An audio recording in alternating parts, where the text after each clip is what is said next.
Hector de Saint-Denis Garneau, 1912-1943. Regards et jeux dans l'espace.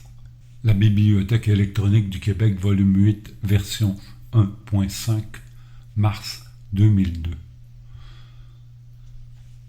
Claude-Henri Grignon, Val d'Ombre, avait, semble-t-il, fait une critique sévère sur Regards et jeux dans l'espace, dans le journal En avant de Saint-Hyacinthe, le 26 mars 1937. Cet article, c'est comme s'il n'existait pas. Je sais qu'il y a des faiblesses dans mon livre, mais jusqu'à date, aucun critique n'a mis le doigt dessus. Je crois que je serais obligé d'écrire moi-même une critique pour désigner les véritables faiblesses de ce livre. Correspondance de Saint-Denis Garneau, lettre à sa mère, le 29 mars 1937. 1. Je. C'est là, sans appui. Je ne suis pas bien du tout assis sur cette chaise, et mon pire malaise est un fauteuil où l'on reste. Immanquablement, je m'endors et j'y meurs. Mais laissez-moi traverser le torrent sur les roches, par bon, quitter cette chose. Pour celle-là, je trouve l'équilibre impondérable entre les deux. C'est là, sans appui, que je me repose.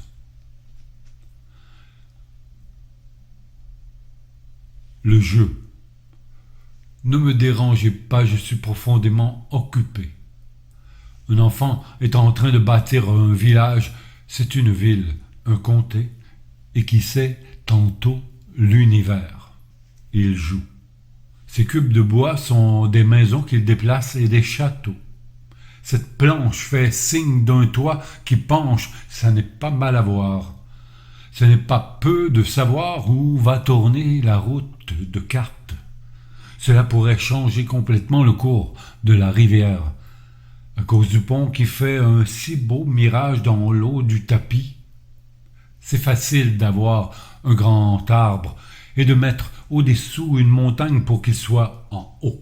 Joie de jouer, paradis des libertés, et surtout n'allez pas mettre un pied dans la chambre, on ne sait jamais ce qui peut être dans ce coin, et si vous n'allez pas écraser la plus chère des fleurs invisibles. Voilà ma boîte de jouets pleine de mots pour faire de merveilleux enlacements, les alliés séparés, mariés, déroulement tantôt de danse, et tout à l'heure le clair éclat du rire. Qu'on croyait perdu, une tendre chiquenaude, et l'étoile qui se balançait sans prendre garde au bout d'un fil trop ténu de lumière tombe dans l'eau et fait des ronds. De l'amour, de la tendresse, qui donc oserait en douter, mais pas 2 sous de respect pour l'ordre établi et la politesse et cette chère discipline, une légèreté, des manières à scandaliser les grandes personnes. Il vous arrange les mots comme si c'était de simples chansons, et dans ses yeux, on peut lire son espiègle plaisir à voir que sous les mots, il déplace toutes choses et qu'il en agit avec les montagnes comme s'il les possédait en propre. Il met la chambre à l'envers et vraiment, l'on ne s'y reconnaît plus, comme si c'était un plaisir de berner les gens. Et pourtant, dans son œil gauche, quand le droit rit, une gravité de l'autre monde s'attache à la feuille d'un arbre, comme si cela pouvait avoir une grande importance, avait autant de poids dans sa balance que la guerre d'Éthiopie dans celle de l'Angleterre.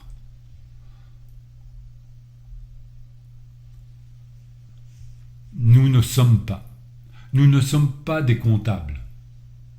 Tout le monde peut voir une piastre de papier vert, mais qui peut voir au travers si ce n'est un enfant, qui peut, comme lui, voir au travers en toute liberté sans que du tout la piastre l'empêche ni ses limites, ni sa valeur d'une seule piastre. Mais il voit par cette vitrine des milliers de jouets merveilleux et n'a pas envie de choisir parmi ces trésors, ni désir, ni nécessité, lui. Mais ses yeux sont grands pour tout prendre. Spectacle de la danse. Mes enfants, vous dansez mal. Il faut dire qu'il est difficile de danser ici, dans ce manque d'air, ici, sans espace, qui est toute la danse. Vous ne savez pas jouer avec l'espace et vous y jouez, s'enchaîne, pauvre enfant qui ne pouvait pas jouer. Comment voulez-vous danser? J'ai vu les murs. La ville coupe, le regard au début coupe, à l'épaule le regard manchot avant même une inflexion rythmique, avant sa course et repos au loin, avant la fleur du regard alliage au ciel mariage, au ciel du regard, infini rencontré heurte des merveilleux. La danse est seconde mesure et seconde départ, elle prend possession du monde après la première victoire du regard, qui lui ne laisse pas de traces en l'espace, moins que l'oiseau même et son sillage, que même la chanson et son invisible passage, remuement imperceptible de l'air, accolade, lui, par l'immatériel. Au plus près de l'immuable transparence, comme un reflet dans l'onde au paysage qu'on n'a pas vu tomber dans la rivière. Or la danse est paraphrase de la vision, le chemin retrouvé qu'ont perdu les yeux dans le but, un attardement arabesque à reconstruire depuis sa source l'enveloppement de la séduction. Rivière de mes yeux.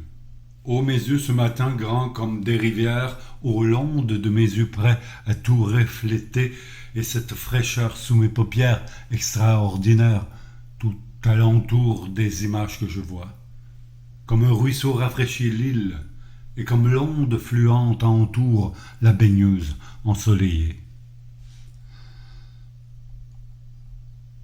2. Enfants. Les enfants. Les enfants. Ah, les petits monstres.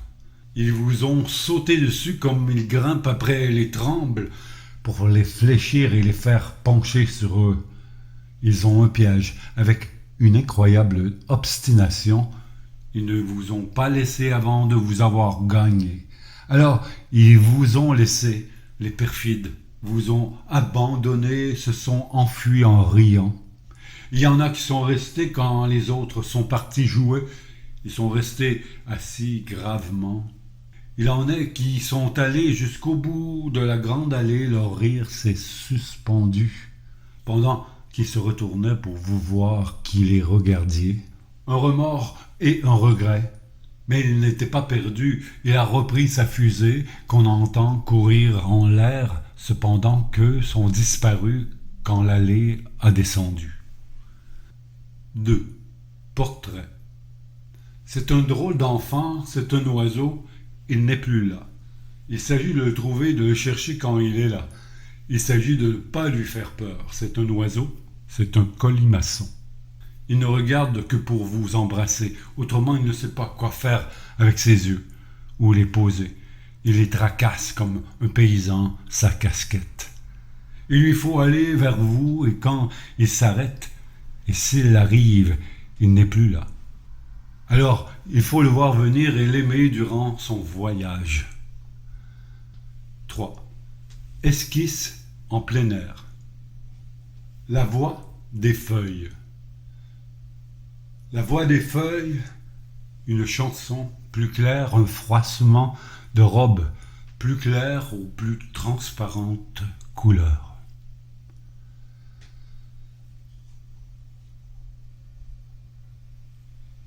L'aquarelle. Est-il rien de meilleur pour vous chanter les chants, et vous les arbres transparents, les feuilles, et pour ne pas cacher la moindre des lumières, que l'aquarelle, cette claire tulse voile clair sur le papier. Flûte. Tous les chants ont soupiré par une flûte, tous les chants à perte de vue ondulés sur les buttes, tendus vers sur la respiration calme des buttes. Toute la respiration des chants a trouvé ce petit ruisseau vert de son pour sortir à découvert cette voix verte presque marine et soupirer un son tout frais par une flûte. Saules. Les saules au bord de l'onde, la tête penchée, le vent peigne leur chevelure longue, les agite au-dessus de l'eau, pendant qu'ils songent et se plaisent indéfiniment au jeu du soleil dans leur feuillage froid, ou quand la nuit en mêle ses ruissellements. Les ormes. Dans les champs calmes parasols, sveltes, dans une tranquille élégance, les ormes sont seuls ou par petites familles, les ormes calmes font de l'ombre pour les vaches et les chevaux qui les entourent à midi. Ils ne parlent pas, je ne les ai pas entendus chanter, ils sont simples, ils font de l'ombre légère, bonnement, pour les bêtes. Saules. Les grands saules chantent mêlés au ciel et leurs feuillages sont des eaux vives dans le ciel. Le vent tourne leurs feuilles d'argent dans la lumière et c'est rutilant et mobile et cela flue comme des ondes. On dirait que les saules coulent dans le vent et c'est le vent qui coule en eux. C'est des remous dans le ciel bleu autour des branches et des troncs. La brise chavire les feuilles et la lumière saute autour, une féerie avec 1000 reflets, comme des trilles d'oiseaux-mouches, comme elles dansent sur les ruisseaux, mobiles avec tous ces diamants et tous ces sourires. Peint à contre-jour. Dans la lumière, leur feuillage est comme l'eau, des îles d'eau claire sur le noir de l'épinette ombrée à contre-jour. Ils ruissellent. Chaque aigrette est la touffe, une île d'eau claire au bout de chaque branche. Chaque aiguille un reflet, un fil d'eau vive. Chaque aigrette ruisselle comme une petite source qui bouillonne et s'écoule, on ne sait où. Et le ruisselle comme j'ai vu ce printemps ruisseler les saules, eux, l'arbre entier, pareillement argent, tout reflet, toute onde, toute fuite d'eau, passage, comme du vent rendu visible et paraissant liquide à travers quelques fenêtres magiques. 4. 2 paysages. 1. Paysage sur 2 couleurs sur fond du ciel. La vie, la mort sur 2 collines, 4 versants. Les fleurs sauvages sur 2 versants, l'ombre sauvage sur 2 versants. Le soleil debout dans le sud met son bonheur sur les 2 cimes, les pans sur face des 2 pentes jusqu'à l'eau de la vallée. Regarde tout et ne voit rien. Dans la vallée, le ciel de l'eau, au ciel de l'eau, les nénuphars, les longues tiges vont au profond et le soleil les suit du doigt et ne sent rien.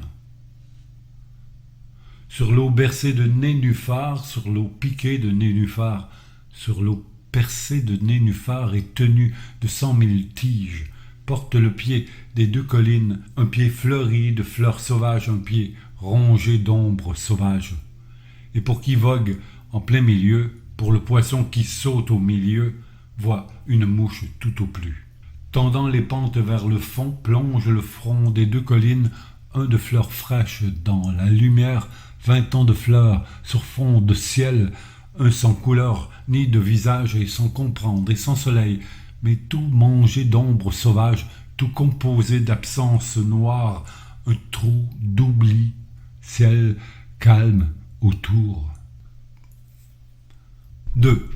Un mort demande à boire. Un mort demande à boire. Le puits n'a plus tant d'eau qu'on le croirait. Qui portera réponse aux morts? La fontaine dit mon onde n'est pas pour lui. Or voilà toutes ces servantes en branle, chacune avec un vase, à chacune sa source, pour apaiser la soif du maître, un mort qui demande à boire. Celle-ci cueille au fond du jardin nocturne le pollen suave qui sourd des fleurs, dans la chaleur qui s'attarde à l'enveloppement de la nuit, elle développe cette chair devant lui. Mais le mort a soif encore et demande à boire. Celle-là cueille par l'argent les prés lunaires, les corolles que ferma la fraîcheur du soir. Elle en fait un bouquet bien gonflé, une tendre lourdeur fraîche à la bouche et s'empresse au maître pour l'offrir. Mais le mort a soif et demande à boire, alors la 3e et première des 3 sœurs s'empresse elle aussi dans les champs pendant que surgit au ciel d'Orient la claire menace de l'aurore. Elle ramasse au filet de son tablier d'or les gouttes lumineuses de la rosée matinale, en emplit une coupe et l'offre au maître. Mais il a soif encore et demande à boire.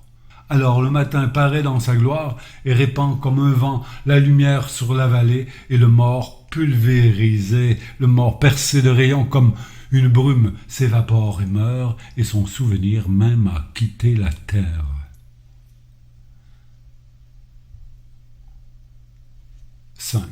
De gris en plus noir.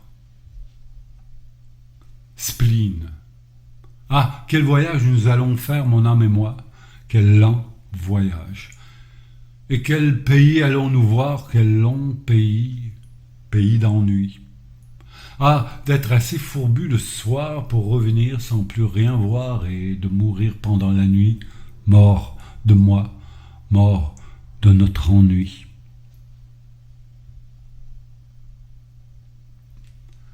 Maison fermée. Je songe à la désolation d'hiver ou aux longues journées de solitude dans la maison morte. Car la maison meurt là où rien n'est ouvert, dans la maison close cernée de forêt. Forêt noire pleine de vent dur. Dans la maison pressée de froid, dans la désolation de l'hiver qui dure. Seul à conserver un petit feu dans le grand âtre, l'alimentant de branches sèches petit à petit, que cela dure, pour empêcher la mort totale du feu, seul avec l'ennui qui ne peut plus sortir, qu'on enferme avec soi et qui se propage dans la chambre, comme la fumée d'un mauvais âtre qui tire mal vers en haut, quand le vent s'abat sur le toit et rabroue la fumée dans la chambre jusqu'à ce qu'on étouffe dans la maison fermée. Seul avec l'ennui que secoue à peine la veine épouvante qui nous prend tout à coup quand le froid casse les clous dans les planches et que le vent fait craquer la charpente. Les longues nuits à s'empêcher de geler, et puis au matin vient la lumière plus glaciale que la nuit. Ainsi les longs mois à attendre la fin de l'après-hiver. Je songe à la désolation d'hiver seul dans une maison fermée. Fièvre. Reprend le feu sous les cendres. Attention, on ne sait pas dans les débris, attention, on sait trop bien dans les débris, le moindre souffle et le feu part. Au fond du bois, le feu reprend sournoisement de moins en plus fort. Attention, le feu reprend, brûle le vent à son passage. Le feu reprend, mais où passer dans les débris tout fracassés, dans les écopeaux bien tassés? La chaleur chauffe, le vent se brûle, la chaleur monte et brouille le ciel. À lueur lourde, la chaleur sourde chauffe et me mord. La chaleur chauffe, sans flamme claire, la chaleur monte, sans oriflamme, brouillant le ciel, tremblant les arbres, brûlant le vent à son passage. Le paysage demande grâce, et la chaleur intolérable du feu repris dans les débris est sans une fissure aucune pour une flamme ou pour le vent. 6. Faction. Commencement perpétuel.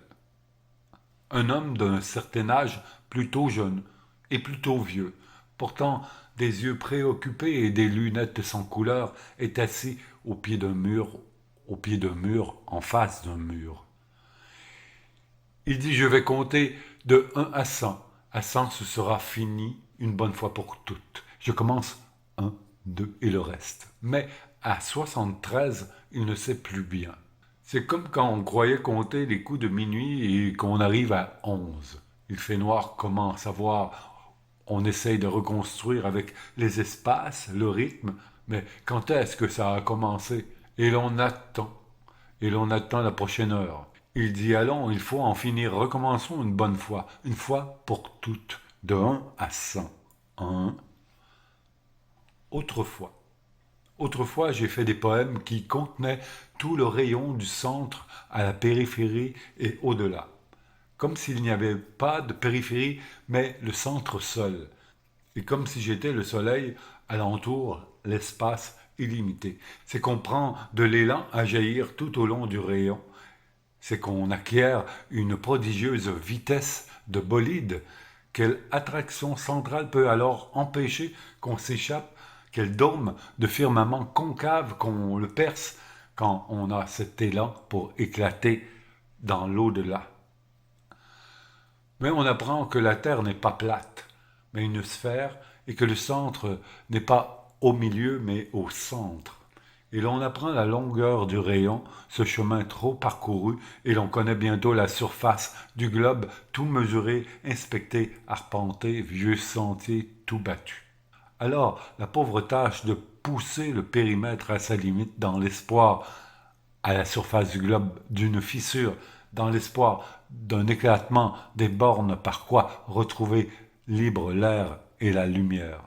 Hélas, tantôt désespoir. L'élan de l'entier rayon devenu ce point mort sur la surface. Tel un homme sur un chemin trop court par la crainte du port, raccourcit l'enjambée et s'attarde à venir. Il me faut devenir subtil afin de, divisant à l'infini l'infime distance de la corde à l'arc, créer par ingéniosité un espace analogue à l'au-delà et trouver dans ce réduit matière pour vivre et l'art. Faction. On a décidé de faire la nuit pour une petite étoile problématique.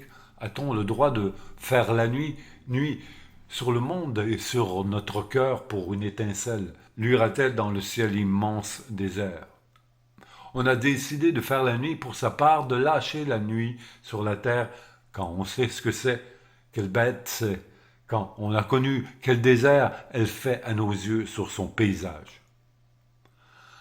On a décidé de lâcher la nuit sur terre quand on sait ce que c'est et de prendre sa faction solitaire pour une étoile encore qui n'est pas sûre, qui sera peut-être une étoile filante, ou bien le faux éclair d'une illusion dans la caverne que creusent en nous nos avides prunelles. 7. Sans titre. Tu croyais tout tranquille.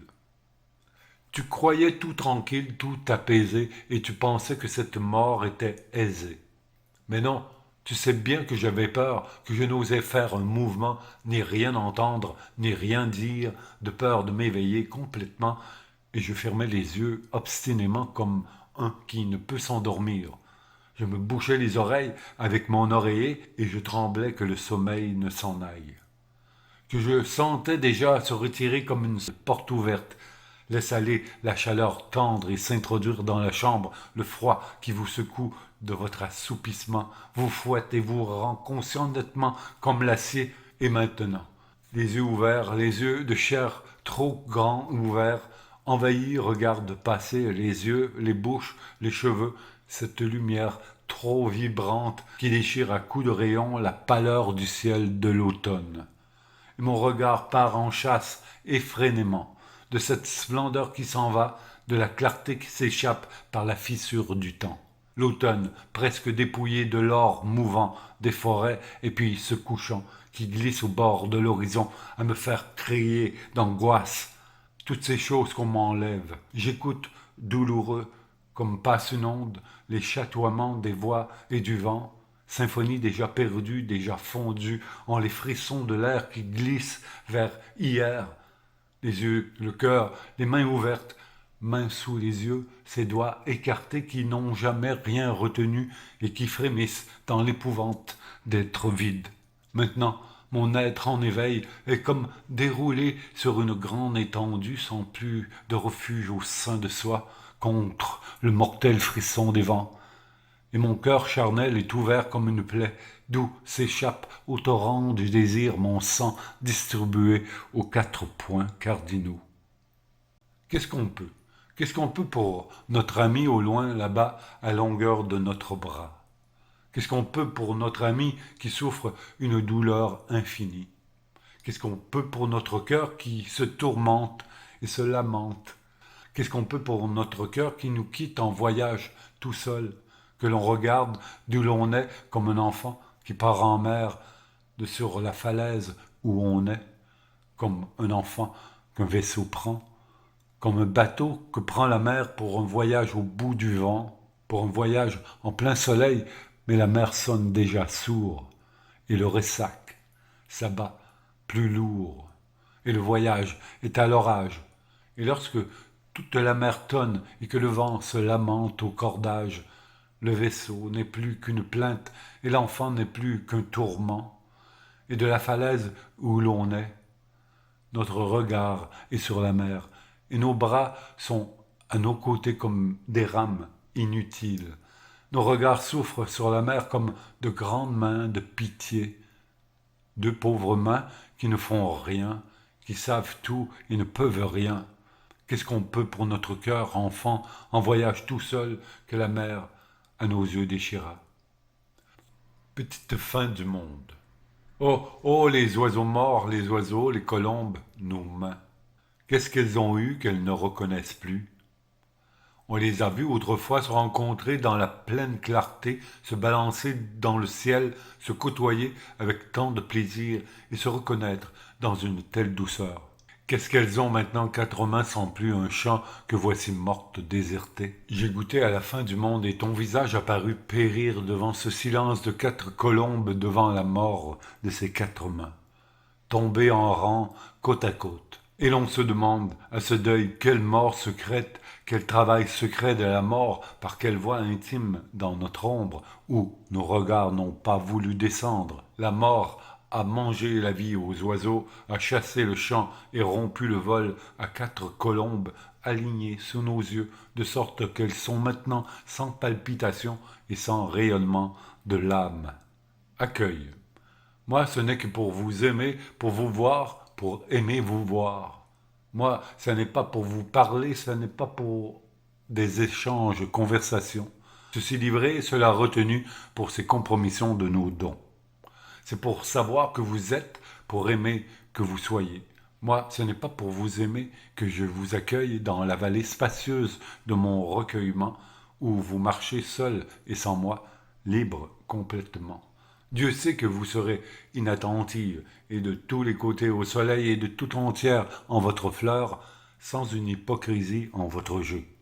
Vous serez clair et seul, comme une fleur sous le ciel, sans un repli.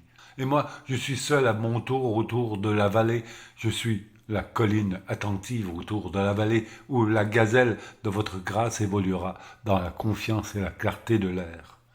Seul à mon tour, j'aurai la joie devant moi de vos gestes parfaits, des attitudes parfaites de votre solitude. Et Dieu sait que vous repartirez comme vous êtes venu, et je ne vous reconnaîtrai plus. Je ne serai peut-être pas plus seul, mais la vallée sera déserte. Et qui me parlera de vous?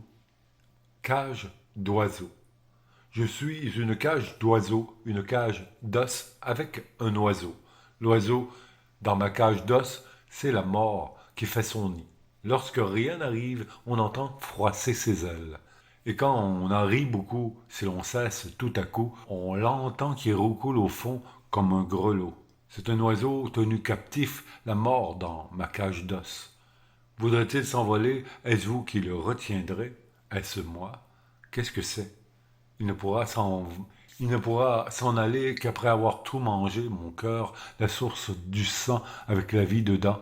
Il aura mon âme au bec. Accompagnement. Je marche à côté d'une joie qui n'est pas moi, d'une joie à moi que je ne puis prendre. Je marche à côté de moi en joie, j'entends mon pas en joie qui marche à côté de moi. Mais je ne puis changer de place sur le trottoir, je ne puis pas mettre mes pieds dans ces pas-là et dire voilà, c'est moi. Je me contente pour le moment de cette compagnie, mais je machine en secret des échanges par toutes sortes d'opérations, des alchimies, des transfusions de sang, des déménagements d'atomes, pas des jeux d'équilibre, afin qu'un jour, transposé, je sois porté par la danse de ces pas de joie, avec le bruit décroissant de mon pas à côté de moi, avec la perte de mon pas perdu, s'étiolant à ma gauche, sous les pieds d'un étranger qui prend une rue transversale.